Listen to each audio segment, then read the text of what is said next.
Berikut ini adalah latihan soal PPKN kelas 9, bab 1, Dinamika Penerapan Pancasila, Kurikulum Merdeka. 1. Bagaimana penerapan Pancasila di masa kepemimpinan Soekarno, tercermin dalam kebijakan politiknya? A. Menegakkan hukum tanpa pandang bulu. B. Menjalankan politik luar negeri yang bebas aktif. C. Memperkuat kerjasama ekonomi dengan negara barat. D. Mengurangi peran militer dalam pemerintahan.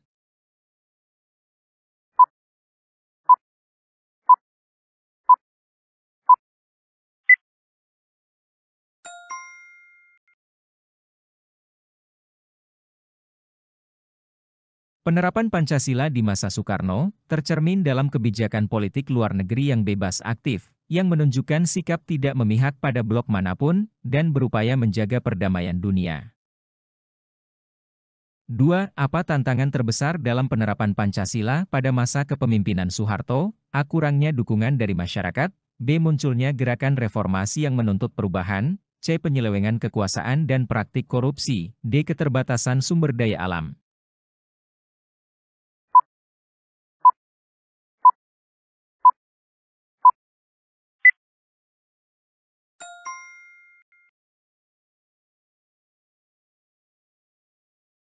Tantangan terbesar dalam penerapan Pancasila pada masa kepemimpinan Soeharto adalah penyelewengan kekuasaan dan praktik korupsi yang luas, yang bertentangan dengan nilai-nilai Pancasila. 3. Penerapan Pancasila di masa reformasi ditandai dengan A. Penguatan peran militer dalam politik. B. Pembatasan kebebasan pers. C. Peningkatan partisipasi masyarakat dalam proses politik. D. Dominasi satu partai politik.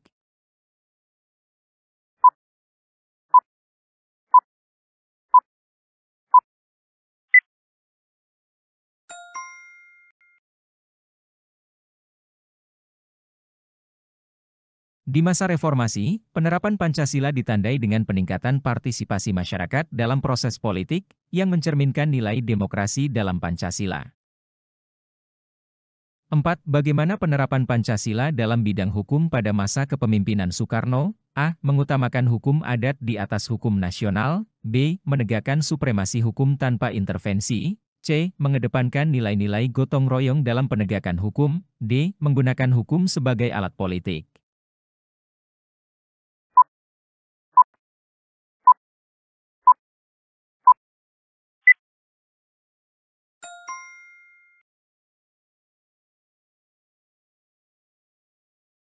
Pada masa kepemimpinan Soekarno, hukum seringkali digunakan sebagai alat politik untuk mempertahankan kekuasaan yang bertentangan dengan prinsip keadilan dalam Pancasila.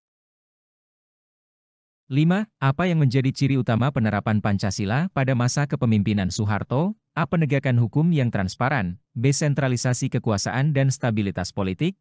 C. Kebebasan berekspresi yang luas. D. Keterbukaan terhadap kritik dan oposisi.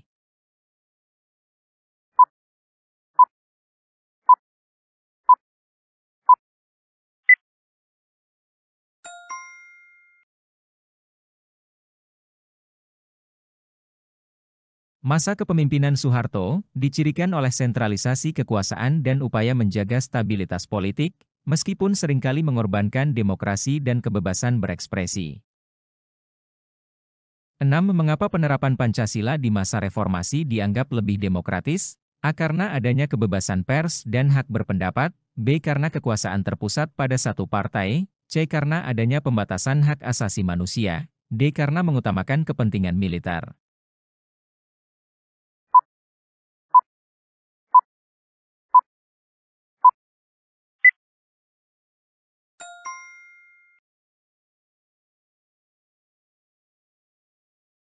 Masa reformasi dianggap lebih demokratis karena adanya kebebasan pers, hak berpendapat, dan partisipasi masyarakat dalam politik yang lebih luas, sesuai dengan nilai-nilai demokrasi dalam Pancasila.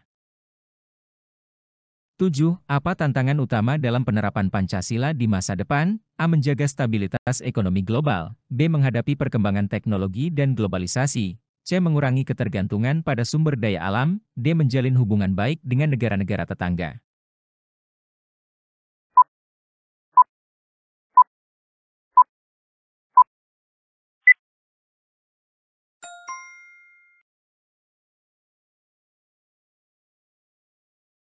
Tantangan utama dalam penerapan Pancasila di masa depan adalah menghadapi perkembangan teknologi dan globalisasi yang dapat mempengaruhi nilai-nilai sosial dan budaya bangsa. 8. Bagaimana penerapan Pancasila dalam konteks ekonomi di masa kepemimpinan Soeharto? A. Fokus pada industrialisasi dan pembangunan infrastruktur. B. Mengutamakan ekonomi berbasis kerakyatan. C. Meningkatkan subsidi bagi usaha kecil. D. Mengutamakan perdagangan internasional.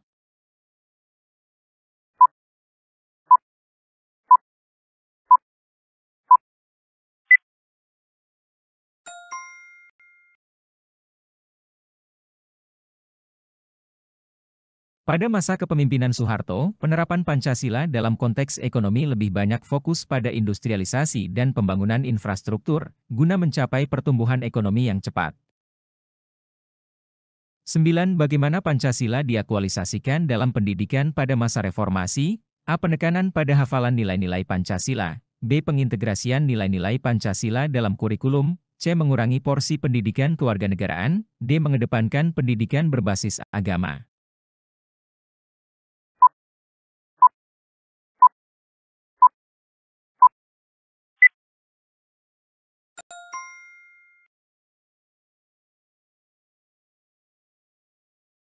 Di masa reformasi, nilai-nilai Pancasila diaktualisasikan dengan mengintegrasikannya dalam kurikulum pendidikan, sehingga siswa dapat memahami dan menerapkannya dalam kehidupan sehari-hari. 10. Apa yang dapat dilakukan untuk mengatasi tantangan penerapan Pancasila di masa depan? A. Meningkatkan sentralisasi kekuasaan. B. Menyebarluaskan pendidikan Pancasila yang adaptif terhadap perkembangan zaman. C. Membatasi penggunaan teknologi. D. Mengurangi interaksi dengan negara lain.